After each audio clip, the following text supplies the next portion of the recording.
Good afternoon and thank you for coming. Research from the Philadelphia Division of Disease Control and Health Advisories explain that in 2014, Philadelphia has experienced a 58% increase in syphilis cases among young women compared to last year. Chlamydia is the most frequently reported sexually transmitted infection in Philadelphia as well as the United States. Early intervention, testing, and treatment strategies for sexually transmitted diseases within the jail setting is important not only to the jail population, but more significantly to the community.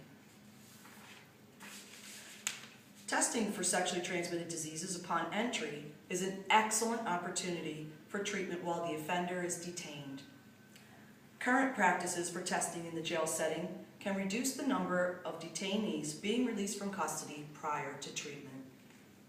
Now, most correctional facilities do not test for STDs routinely.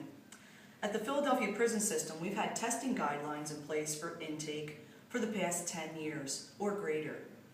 When a detainee is processed at intake, we test for gonorrhea, chlamydia, and we also do opt-out testing for HIV. The percentage of detainees positive for sexually transmitted disease released from custody prior to treatment has remained relatively low. As you can see here, there are 6 main facilities within the Philadelphia prison system, and approximately 2,000 to 3,000 detainees are tested per month. So just a quick snapshot of the month of December, or the month of September, there were 2,841 detainees tested campus-wide, and of those, 136 tested positive overall. 115 tested positive for chlamydia, 34 tested positive for gonorrhea, but what's most important is 106 were treated prior to being released from the community, and that gives us a percentage of 77.37%. Now, 21.89% were transferred to other facilities. As I said, there's 6 main facilities within the Philadelphia prison system. But out of custody, before being treated, there were only 31 of the 137 inmates. So that gives us a rate of 22.62%. Now, over here, I've broken it down into the 2 main intake facilities. Current Fromhold Correctional Facility is above. Riverside Correctional Facility is right here to my right.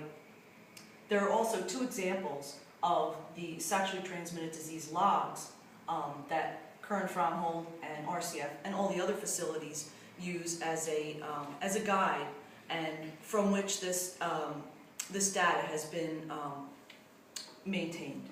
So, Horizon Health sexually transmitted disease logs from Current Fromhold and RCF are down at the bottom. Now, the graphs represent, for instance, in red at Current Fromhold Correctional Facility, the red bars represent patients that were treated at the sites prior to being released in the community. And also, so there's in red as well. In blue, that represents the patients that went out of custody prior to being treated. Now over here at CFCF, or Current Fromhold, we do have transfers to other facilities, and those are noted in green, and those are also relatively low. At Riverside Correctional Facility, the females stay in one facility, so there's no real intake site, or there's no other satellite facilities for them to be transferred to. So these are the site-specific logs from which the statistical data is captured. So research from Managing STDs in Jails Every Day explains correctional environments are increasingly being recognized as settings in which society's infectious diseases are concentrated. Although there have been some notable successes in identifying these diseases, rapid turnover and frequent movement of inmates makes jails difficult settings in which to quantify the prevalence of various diseases. Now, the PPS, the average length of stay, is anywhere from 14 days to 30 days for our detainees, but they can stay as long as 2 years. So the turnaround time for our lab results, which is very quick, is 48 to 72 hours. And such a rapid turnaround time allows for a greater opportunity for treatment prior to release. Many have looked at the jail environment as the key to controlling STDs, noting high rates of untreated sexually transmitted diseases within minority communities, with high rates of incarceration. A similar argument has been made for collaboration between jails, prisons, and departments of health to diagnose, track, and report STD trends in corrections. due to high rates of STDs within jails and subsequent impact on the outside community, several strategies have evolved to address the issues paramount in jail environments. So in conclusion, I would like to say that testing and treatment for STDs or sexually transmitted diseases within the jail setting is important not only to the jail population itself, but more significantly to the community. Policies offering routine screening programs like the one we have here at the Philadelphia prison system upon entry into the jail facilities are essential to identify and treat detainees prior to release into the community. And correctional facilities should establish communication with their Department of Public Health and Disease Surveillance for trends and up-to-date information. With that, I'd like to open the floor up to questions. Are there any questions? Yes. What happens if a detainee is released into the community prior to treatment? That's a very good question. The question was, what happens if a detainee is released into the community prior to treatment? Well, there's a procedure in place in which the Department of Public Health and Disease Control is notified by the Regional Infection Control Coordinator. And the Department of Health sends that information to their surveillance committee. And their surveillance committee actually goes out into the community, tracks these individuals down, and counsels and treats them.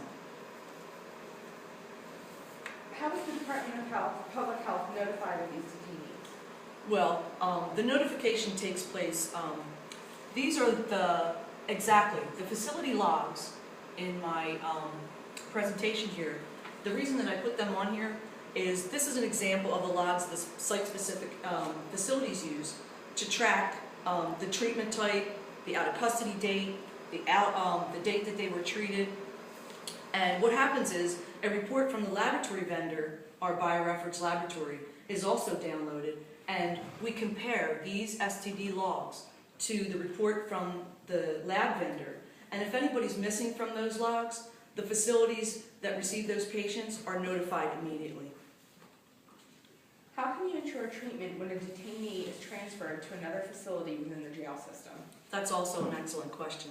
So the question is, how can you ensure treatment when a detainee is transferred to another facility within the jail system? And the answer is, the STD logs from the intake sites indicate transfers to other facilities. And these logs from the intake facilities are forwarded to the receiving facilities as well as the Department of Public Health. So when the STD logs are reviewed and forwarded to the Department of Public Health for notification in the event that a detainee is not treated by the receiving site. So again, they will take those individuals that are listed as out of custody, refer those to their surveillance department, and then they'll go out and track them down and treat them. Thank you. Are there any other questions? No. Thank you very much for listening.